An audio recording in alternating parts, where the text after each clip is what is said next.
Sa ating pong linya, si Sir Vladimir Kitua mula po sa Alliance of Concerned Teachers or ACT Philippines. Magandang gabi po sa inyo, sir. Welcome po sa ating program. Si Bombo Marian po ito, sir. Hello, magandang gabi Marian, no, at sa ating tagapagkinig sa Bombo Radio, lalo na sa ating mga guro at mga estudyante. Okay po. Ayun, eto, unahin po muna natin, Sir Vlad, napag-usapan, bagamat dami po nating mga issues sa ngayon, on the education sector. Una siguro muna, dito po sa kamakailan na epekto po, ng mga nagdaang bagyo. At bagamat sa ngayon, karamihan po ay nagbalik na, yung mga klase or pasok po ng mga estudyante. Pero nitong nakalipas na araw po, Sir Vladimir, ayon po sa NDRMC, meron pa raw pong higit 1,000 na mga eskwelahan po sa buong bansa yung wala pa pong klase dulot po ng habagat or mga bagyo. At yung iba hanggang sa ngayon, ginagamit po ng mga classroom or yung mga classroom ginagamit pa po na evacuation center. So, siguro, ano po ito ka-concerning po sa ngayon, sir?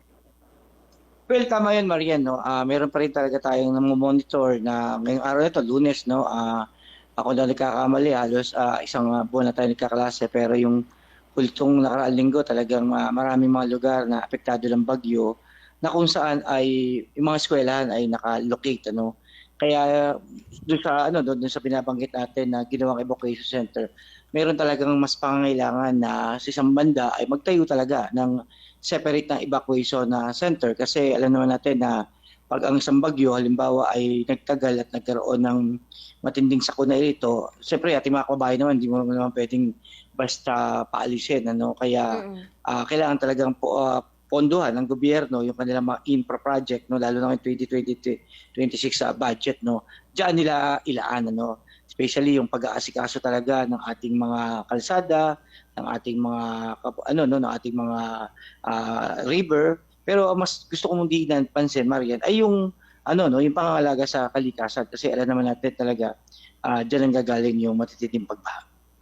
Okay po. Sa ngayon po, Sir Vladimir, doon po sa mga napaulat na mga eskwelahan or paaralan na ginagamit pa rin po as evacuation center, ito hindi naman po bagong senaryo or sitwasyon. Wala pa rin po bang siguro mga alternatibong pamamaraan po sa mga ganitong sitwasyon, Sir Vladimir, in case na yun, okay na yung panahon at sana pwede na makapasok po yung mga estudyante. Pero ayun nga, ginagamit pa po as evacuation centers pansamantala yung mga classrooms, sir. Well, kadalasan yung mga nakikita natin sa media, of course, yung mga basketball court, tapos kung may mga simbahan na magpapatuloy o mga private na mga spaces, yan yung yan yung ginagamit kadalasan na-maximize ng mga LGUs. Kung sino yung pwedeng magbibigay, no? Pero paano kapag walang ganyan, ano? Kaya may pangangailangan talaga na solusyonan, no? Especially pagkakaroon talaga ng budget. Kasi ayaw naman natin na sa economics may tinatawag tayong opportunity cost na pag itong gusto mo pero may masasacrifice. At siyempre dito, nasasacrifice dito, of course, yung pag-aaral ng mga bata. Hindi naman pwedeng, sige, may natumutuloy sa mga bahay, pero wala naman naapektuhan naman yung mga bata na nag-aaral. No? Hindi ang isipin ng government. Isipin ng government yung win-win, hindi yung win-loss. No? Na kung saan, tuloy yung pag-aaral kahit sa kabila ng may mga sakunang ito, no? Yun yung kasi nakikita natin malaki rin kahit paano may epekto, no, dito sa mga bagyong ito. Kaya kailangan talagang itulak ang government na maglaan ng mga budget hinggil dito. Okay po. Eto, malaki po ba yung kailangan pong bawiin or mga adjustment po, Sir Vlad, doon po sa mga eskwelahan na lubang naapektuhan, lalo doon sa mga almost or parang more than 2 weeks na wala pong pasok or suspended po yung mga klase, sir? Kasi may ilan na mga schools, sabing discretion naman po ng mga paaralan kung magsasagawa po ng mga Saturday or Sunday classes po, sir. Well, tayo naman wala tayong tutol, no, sa anumang mga bagay na intervention. Pero gusto nating ipaalala lang sa DepEd, no, na may tinatawag tayong buffer days, no. Sa ngayon kasi parang may 197 days ang nakalaan. So ibig sabihin kung ma-minus natin yung buffer days kasi ang dapat ay 180 days eh. Ibig sabihin, yun yung minimum, ano. Ibig sabihin, kapag yung 180 days na yun, apektado na, so doon mag-isipan ng government, ano. Sa ngayon kasi hindi pa rin matatawag nating apektado yung target ideal school days na dapat hindi makita, no, dapat hindi ma-sacrifice, no. Kaya walang pangangailangan na magkaroon ng government. Kasi narinig natin yan eh. Magsasaldate glasses, no? O kaya magkakaroon ng tinatawag na alternative delivery mode. Ang tanong natin, Marian, kapag alternative delivery mode, halimbawa, internet, social media, meron bang mga gadgets ang mga bata, di ba? Kung magma-modular, may module pa, no? Kaya tingin ko, mas isipin muna ng government, paano tutulungan yung mga bata, mga magulang na binahan, no? Yun muna dapat siguro sa kasunod. Okay po. Pero naging malaking tulong din po ba, Sir Vladimir, na kasangkapan na makapag-aral pa rin yung mga student at makapagturo yung mga teacher, yung pamamaraan po ng blended learning or yung iba pong mga modalities? Well, sa isang banda, siguro, sa initial, sa umpisa lang. Pero pag ginawa kasing pangmatagalan, Maria, napatunayan natin panahon ng pandemic eh. No, kahit ibang mga bansang maunlad niya na Singapore at saka Hong Kong na mas maunlad sa atin ang kanilang mga internet capacity, no? Hindi talaga ano yan, kumbaga sa hindi yan ang primary mode, no? Kasi kapag nagkaroon tayo ng at yan ang ginagawa ng government, minsan sa totoo lang, Ariam, yun ang ginagawang solusyon ng government, no? Doon sa mga kakulangan ng mga classroom at mga teacher, ginagawang institusyon ang mga alternative delivery mode na internet, no? Na unang-una, maaliban sa walang mga internet, walang mga physical na discussion, walang mga binanggit ko nila, walang mga internet allowance at gadgets, hindi nakakamit yung quality educations, no? Kaya kami, lagi namin pinapalalahan ng DepEd, no, mismo si BBM, na pagsipikapan na paano may tatawid yung learning crisis, solusyonin ng kakulangan at bawiin yung tinatawag na yung tutulak. Yung tulak kasi ng negosyo, no, yung tulak ng sa ngayon, ayoko kung narinig mo sa media yung plan ng government na 10 years from 2025 to 2035. Ang primary nila dyan, yung digitalization, so yung public partnership, no, yung private-public partnership, no, na commercializations, no, yun ang ayaw natin, ano. Kaya kami lagi-lagi face-to-face, pero dapat face-to-face, dapat hindi nagsisisihan yung mga bata, may mga learning materials, no, at ang teacher ay dapat ay masaya dahil ang kanyang sweldo ay mataas. Okay po. So, bale ito, dako naman po tayo sa ibang issue po, no, Sir Vladimir, nahingan din kayo ng reaksyon sa ngayon dito po dun sa nangyaring katiwalian sa senior high school voucher or yung SHS voucher program dahil sa update po, no, kamakailan, binanggit po ng Department of Education, naka-recover na raw po ng hindi bababa sa 100 million na pesos, ano, doon po sa mga nasabi pong maanumalyang or anomalya na nangyari po sa naturang programa po, sir. Well, tayo, lagi natin sinusuportahan, lalo na sa pinang corruption, no? Now, dito sa particular, sa issue ng senior high school, no? Lagi natin na narinig yan, no? Pero ang tanong lagi, meron bang nananagot, no? Yun lagi nating tanong, meron bang gumulong ang ulo?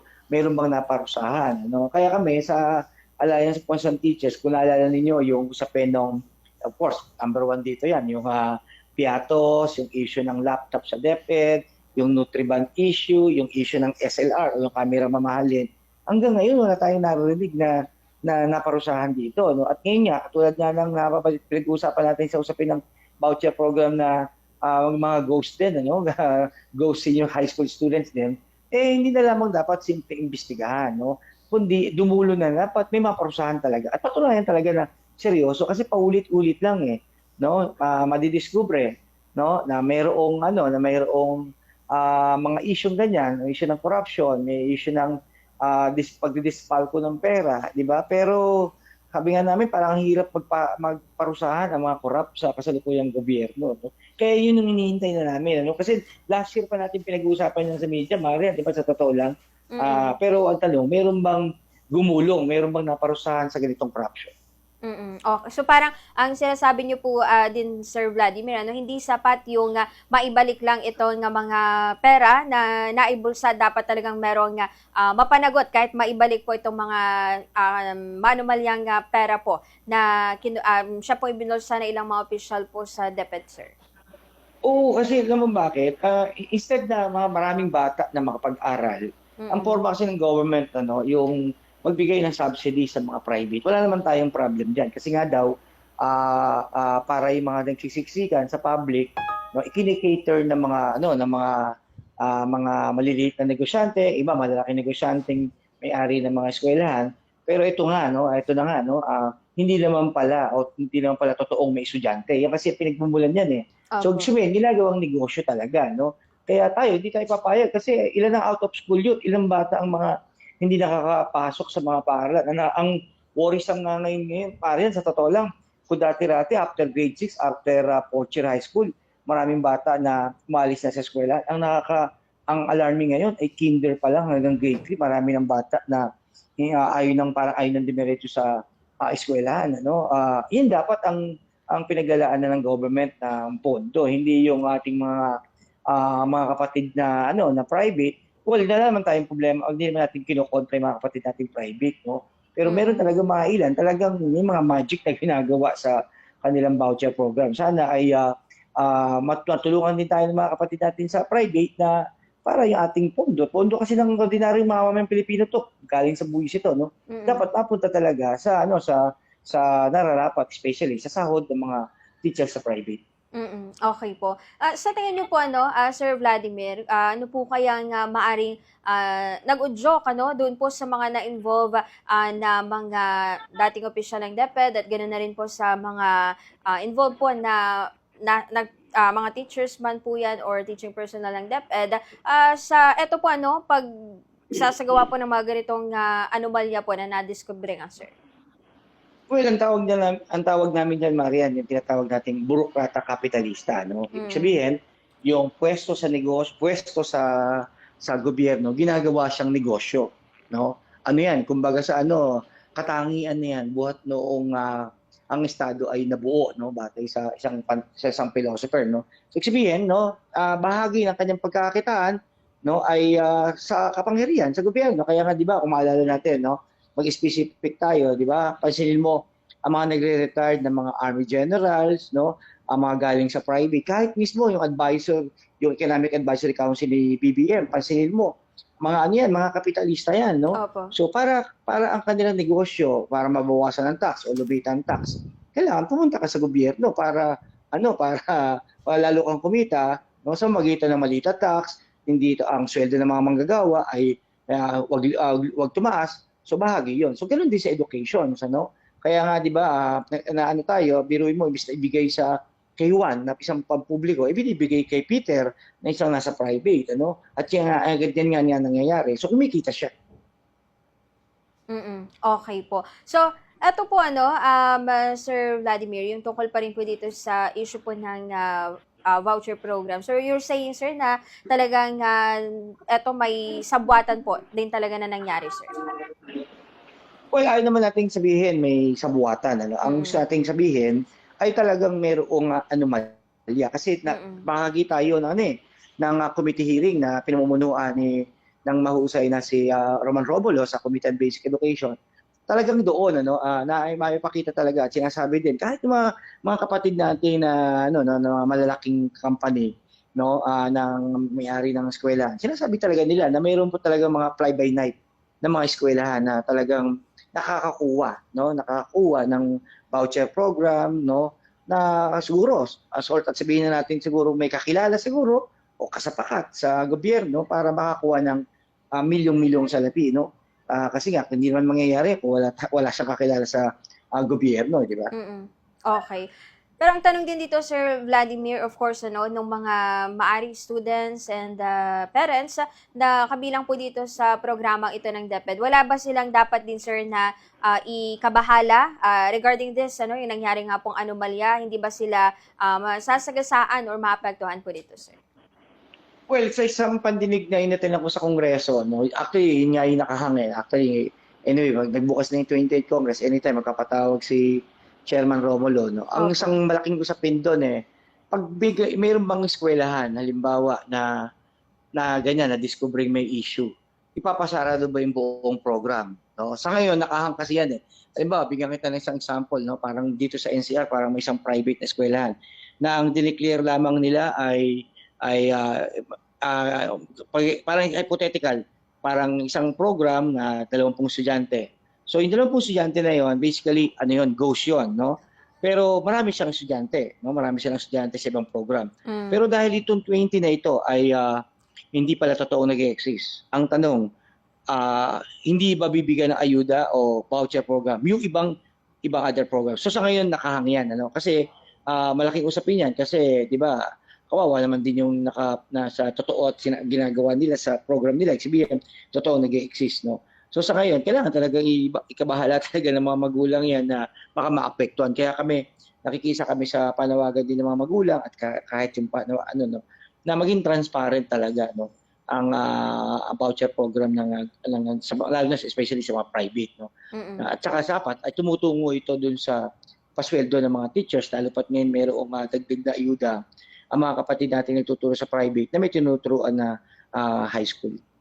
Okay po. So, bale ito naman po, Sir Vlad, another issue, yung aprobado po ng Department of Education or DepEd yung 6,000 pesos po na dagdag sa taunang salary subsidy para sa mga guro sa mga pribadong paaralan, sako po ng Education Assistance Program po ng gobyerno po, Sir. Well, wala naman tayong pagtutol dahil siyempre makakatulong yan from 18,000 kasi yan Mariam to 24,000. Pero gusto nating ilinaw din na hindi lahat makakakuha Tandaan natin may kwalifikasyon yan.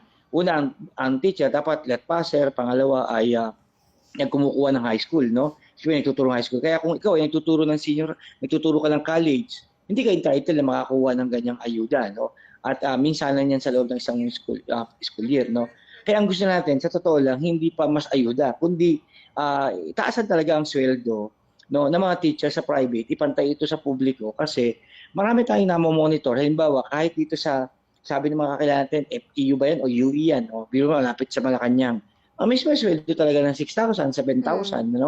Tapos pangalawa, yung hindi siya permanente, mga tipong ganun. Kaya kami, kung gusto talagang makatulong ng government sa mga kapatid natin sa private sa teaching, mas sweldo. Ipatupad yung batas na 70-20-10. Ibig sabihin, sa bawat increase ng mga bata, yung 70% ay dapat napupunta talaga sa mga teacher. Hindi ayuda ang dapat para sa mga private school teacher. Okay po. So, ayun sir, may mga nais pa po ba kayong mga dagdag na mga panawagan or mga issue rin pa po sir sa sektor po ng edukasyon? Well, yes, tama yun. Ngayon po ay budget season na. Tapos na po ang SONA ni BBM.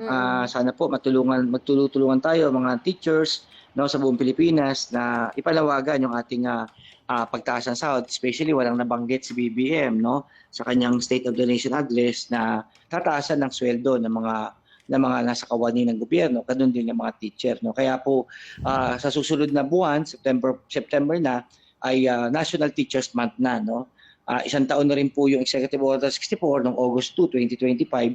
Sana po tulungan natin kalampagin natin, mag-ingay tayo at marinig tayo na taasan ng budget sa education. Kasi nga, sabi ko nga kanina, budget season na, pinag-uusapan na po ang gagastusin natin sa 2026 sa buong Pilipinas. Sana po ay maisingit ang pagtataas ng budget sa education. Pangalawa, especially sa August 6, pag-uusapan sa Senado, ang impeachment at alam naman natin sa Department of Education mayroong nanakaw na 125 million ang dating secretary na ngayon ay vice president. Sana ay magtulungan tayo na litisin hindi pa usapin ng conviction litisin talaga ang may kasalanan kasi pag hindi ito nilitis magiging modelo ito ng pag-iwas ng mga magnanakaw lalo na ng mga nasa taong gobyerno. Yun lamang, maraming salamat. Okay po. Ito, okay lang po ba dagdag natin pala, Sir Vlad, yung inyong reaction din mula po sa sektor ng edukasyon dito po sa pamumuno ng Basic Education Committee sa Senado po ni Senator Bam Aquino po, Sir? Well, si Bam naman bago siya pumasok ngayong 28th Congress, meron na tayong history. In fact, sa Senado ay meron din siyang panukala sa usapin ng pagtaas ng sweldo. Kaya kami natutuwa dahil hindi man bago kundi halos bago pala halos ilang araw pa lamang sa Senado si Senator Aquino nagpakita na kaagad at pinakita niya talaga yung krisis sa education at paano ito susolusyonan. Kaya kami panawagan ng 10,000 parang in 3 days Well, malaking bagay na rin yan, at saka yung pagtataas ng budget education, saka yung mga usapin ng kakulangan. Kaya kami sinasalubong namin yung binabanggit ni Senator Bam Aquino. Kaya katotohanan na next week ay meron kaming dialogue sa kanya at iba pa mga senador, no? Dahil sabi ko nga, budget season ngayon, both Congress and Senado nag-uusap paano ba ang gagastusin natin next year. Kaya kami ay may dialogue sa kanya. Okay po. And po, maraming salamat ulit, Sir Vladimir, and good evening po, sir. Okay, magandang gabi. Mabuhay ang Bombo Radio. Mabuhay po.